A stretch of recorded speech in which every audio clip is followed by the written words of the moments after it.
Assalamualaikum warahmatullahi wabarakatuh. Kami dari kelompok 5 akan mempresentasikan mengenai tugas manajemen konflik, yaitu analisis konflik organisasi pada studi kasus PT Garuda Indonesia Persero Tbk. Nah, kelompok 5 ini terdiri dari 5 anggota. Yang pertama, saya sendiri, Sani Nurjanah dengan NIM 231011035, dan teman-teman saya. Perkenalkan, nama saya Wahyu Kusumawardhani dengan NIM 231011034. Saya Aruni Syolidaya dengan NIM 231111036. Saya Maya Fadila Utami dengan NIM 23101011052. Saya Hanum Bunga Dewanti dengan NIM akhir 053. Pada tugas manajemen konflik kali ini, saya akan menganalisis konflik organisasi yang ada di PT Garuda Indonesia Tbk. Pada 2019, terungkap adanya penyelundupan suku cadang Harley Davidson dan sepeda Brompton melalui penerbangan pengiriman pesawat Garuda dari Prancis ke Indonesia. CNN Indonesia menjelaskan bahwa Bea Cukai menemukan barang yang tidak ada dalam list manifest. Nah, hal ini tuh menimbulkan penyelidikan lebih lanjut. Setelah itu, publik mengetahui bahwa barang tersebut dikaitkan dengan Direktur PT Garuda Indonesia saat itu. BBC Indonesia melaporkan bahwa Menteri BUMN Erick Thohir telah memecat beberapa direktur yang terkait dengan kasus tersebut. Hal ini dilakukan karena insiden ini sudah melukai kepercayaan publik. Nah, karena hal itu, di internal perusahaan mengalami krisis kepercayaan, ketegangan antara manajer dan karyawan, serta rusaknya reputasi Garuda. Karena lemahnya pengawasan, kurangnya transparansi, dan benturan kepentingan, kasus ini tuh berkembang menjadi konflik organisasi yang lebih luas dan mengganggu stabilitas ke perusahaan. Kasus ini menunjukkan bahwa adanya konflik dari dalam perusahaan dan bukan dari luar perusahaan, sehingga konflik ini masuk ke dalam jenis konflik internal organisasi. Nah, apa itu konflik organisasi internal?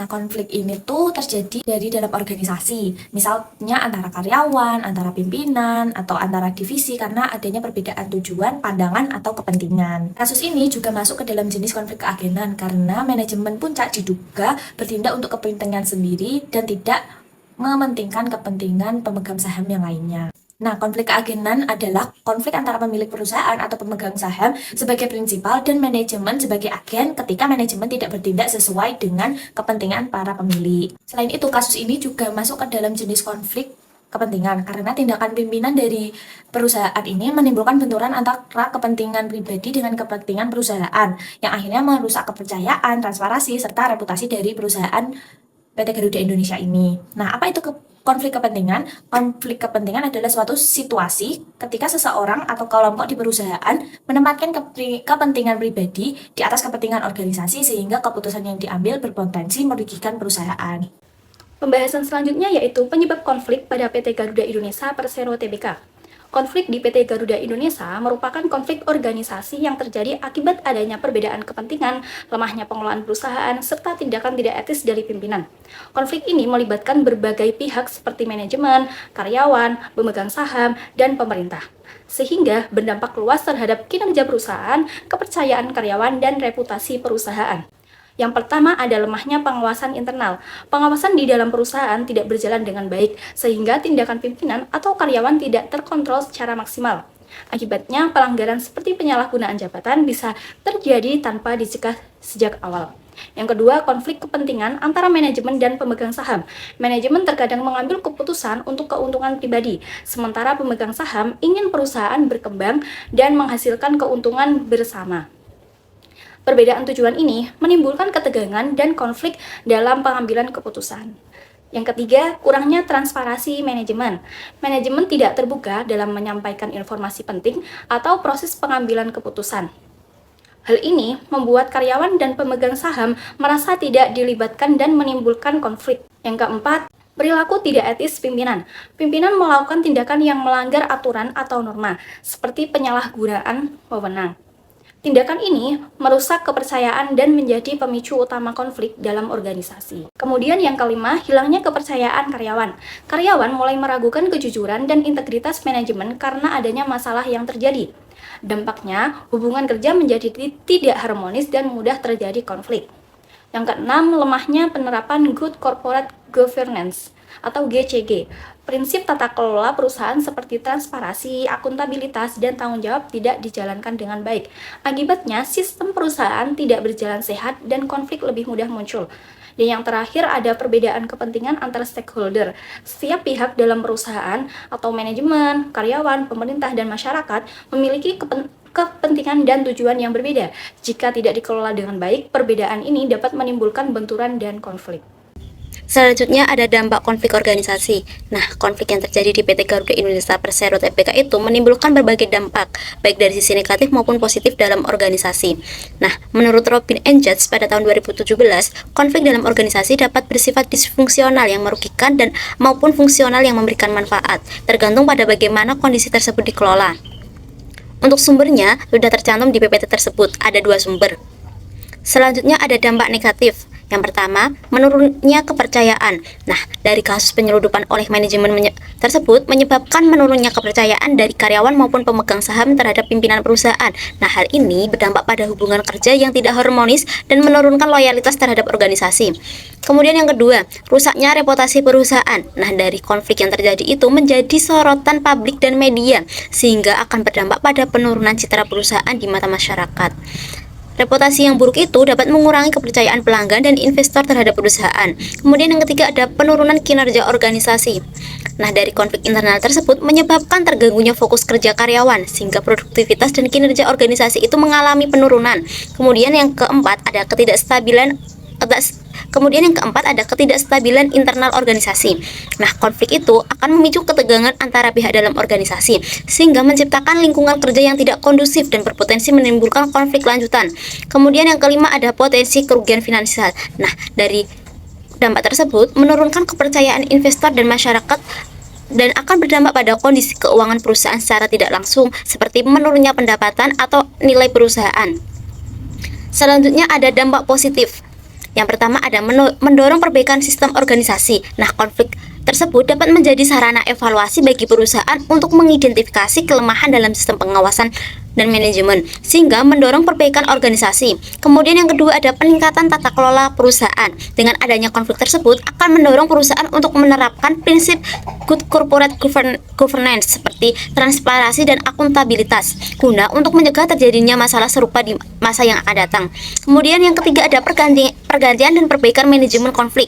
Nah, dari konflik tersebut dapat menjadi pemicu dilakukan pergantian manajemen yang bermasalah, sehingga membuka peluang bagi kepemimpinan yang lebih baik dan profesional. Kemudian yang keempat meningkatkan kesadaran etika organisasi. Nah, dari konflik yang terjadi itu mengakibatkan pelanggaran etika untuk mendorong organisasi untuk lebih memperhatikan integritas dan profesionalisme dalam menjalankan kegiatan operasional.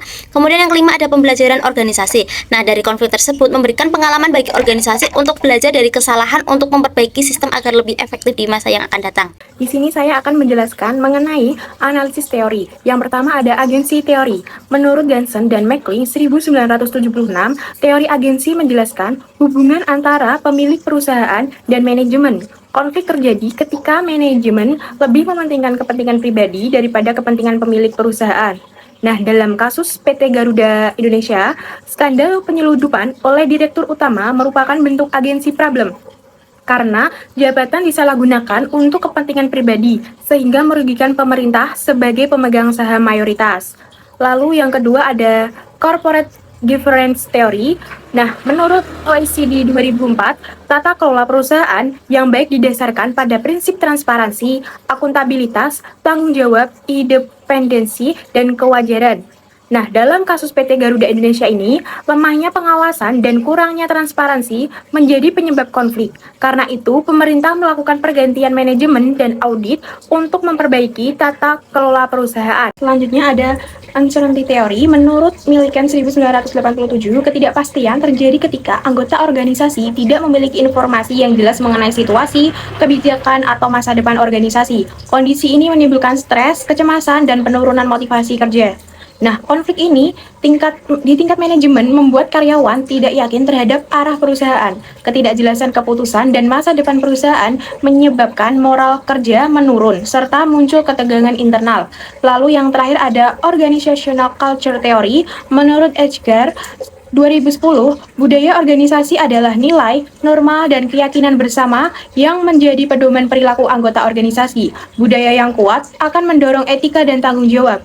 konflik di PT Garuda Indonesia tidak hanya disebabkan oleh individu, tetapi juga karena lemahnya budaya integritas dalam organisasi. Jika budaya perusahaan kuat, perilaku tidak etis akan lebih mudah dicegah. Karena itu, PT Garuda perlu membangun budaya yang baru yang menjunjung profesionalisme, kejujuran, dan tanggung jawab agar konflik tidak terulang. Pada kesempatan kali ini, saya akan menjelaskan pada slide penyelesaian konflik. Selanjutnya, pada slide penyelesaian konflik pada PT Garuda Indonesia Persero Tbk, yang pertama adalah pergantian manajemen ataupun leadership change, yaitu langkah pertama yang dilakukan adalah pergantian direktur utamanya yang terlibat dalam konflik. Pergantian ini bertujuan untuk menghilangkan sumber utama konflik, kemudian memulihkan kepercayaan karyawan dan publik, dan memberikan sinyal bahwa perusahaan itu serius dalam menangani masalah. Nah, dari perspektif teori sendiri, langkah ini sesuai dengan corporate governance, di mana perubahan kepemimpinan dilakukan untuk memperbaiki sistem dan mengembalikan organisasi. Stabilitas pergantian manajemen juga penting untuk menciptakan kepemimpinan yang lebih berintegrasi dan profesional. Untuk langkah yang kedua, ada audit internal dan penguatan pengawasan, yaitu setelah konflik ini semua terjadi, perusahaan itu melakukan audit menyeluruh terhadap sistem operasional dan manajemennya. Audit ini bertujuan untuk mengidentifikasi kelemahan dalam sistem pengawasan, kemudian mendeteksi potensi penyimpangan lain, mencegah konflik serupa di masa depan. Dalam teori manajemen sendiri, audit itu merupakan bagian dari sistem kontrol organisasi. Tanpa pengawasan yang kuat, peluang terjadinya konflik akibat penyalahgunaan wewenang akan semakin besar. Oleh karena itu, penguatan sistem pengendalian internal menjadi langkah yang sangat penting dalam penyelesaian konflik. Dan untuk yang ketiga adalah penerapan good corporate governance, yaitu penyelesaian konflik juga dilakukan dengan memperbaiki tata kelola perusahaan melalui penerapan prinsip good corporate governance, yaitu yang pertama ada transparansi, yaitu informasinya lebih terbuka kepada stakeholder. Kemudian yang kedua, akuntabilitas, yang tanggung jawabnya itu jelas. Dan yang ketiga, ada responsibilitas atau kepatuhan terhadap aturan. Yang keempat, ada independensi bebas dari konflik kepentingan. Dan yang terakhir adalah fairness atau keadilan bagi semua pihak. Nah, dengan menerapkan GCG ini, perusahaan dapat mengurangi konflik kepentingan dan meningkatkan kepercayaan stakeholder. Ini merupakan solusi jangka panjang untuk menciptakan organisasi yang lebih sehat. Yang keempat adalah perbaikan komunikasi organisasi. Nah, jadi salah satu penyebab konflik itu adalah kurangnya komunikasi yang efektif. Maka dari itu, perusahaan itu perlu meningkatkan komunikasi antara manajemen dan karyawannya, kemudian memberikan informasi yang jelas dan transparan, dan mendengarkan aspirasi karyawannya sendiri. Dalam teori manajemen konflik, komunikasi yang terbuka dapat mengurangi kesalahpahaman, meningkatkan kepercayaan, mencegah konflik berulang. Komunikasi yang baik juga membantu mengurangi ketidakpastian yang dirasakan oleh karyawan. Untuk yang kelima adalah manajemen konflik atau conflict handling styles. Dalam teori konflik, terdapat beberapa gaya penyelesaian konflik seperti kolaborasi atau collaborating, yaitu mencari solusi terbaik bagi semua pihak. Kemudian yang kedua, kompromi atau compromising, kedua pihak itu saling mengalah. Kemudian ada akomodasi atau accommodating, salah satu pihak itu mengalah. Kemudian ada kompetisi atau competing, yaitu mempertahankan kepentingan sendiri. Kemudian ada menghindar atau avoiding, yaitu tidak menyelesaikan konflik. Nah, dalam kasus ini sendiri, pendekatan yang paling tepat adalah kolaborasi dan kompromi, karena melibatkan banyak pihak dan membutuhkan solusi bersama. Yang keenam, ada penguatan budaya organisasi. Jadi penyelesaian konflik itu tidak hanya bersifat jangka pendek, tetapi juga menyentuh budaya organisasi. Maka, perusahaan itu perlu menanamkan nilai integritas dan etika, memberikan karyawan pelatihan, kemudian membangun budaya transparansi dan kejujuran. Budaya organisasi yang kuat akan mencegah munculnya konflik di masa yang akan datang karena setiap individu itu memiliki pedoman perilaku yang jelas. Kemudian yang terakhir, ada pemulihan kepercayaan atau trust recovery, yaitu upaya perusahaan untuk mengembalikan kepercayaan karyawan, stakeholder, dan publik setelah terjadinya konflik. Dalam kasus PT Garuda Indonesia ini sendiri, kepercayaan itu menurun akibat pelanggaran etika dan lemahnya manajemen, sehingga perlu langkah nyata untuk memperbaikinya. Nah, langkah-langkah pemulihan kepercayaannya ini adalah yang pertama, menunjukkan komitmen perubahan melalui pergantian manajemen dan kebijakan yang baru. Yang kedua, meningkatkan transparansi, membuka informasi secara jujur dan jelas. Dan yang ketiga adalah memperbaiki komunikasi yang terbuka dengan karyawan dan stakeholder. Yang keempat, meningkatkan kinerja perusahaan dengan membuktikan perubahan dengan hasil nyata. Dan yang kelima itu konsistensi dalam tindakan menjaga integritas agar kepercayaan tetap terjaga. Nah, intinya konflik organisasi bisa muncul karena perbedaan kepentingan, lemahnya pengawasan, kurangnya transparansi, dan komunikasi yang tidak efektif. Jika tidak dikelola, konflik itu bisa merusak kinerja dan reputasi perusahaan. Nah, karena itu kunci penyelesaiannya adalah memperkuat pengawasan, menerapkan transparansi, meningkatkan komunikasi, serta membangun budaya organisasi yang berintegritas agar agar konflik dapat diatasi sekaligus dicegah di masa depan. Sekian pemaparan dari saya, kurang lebihnya mohon maaf. Wassalamualaikum warahmatullahi wabarakatuh.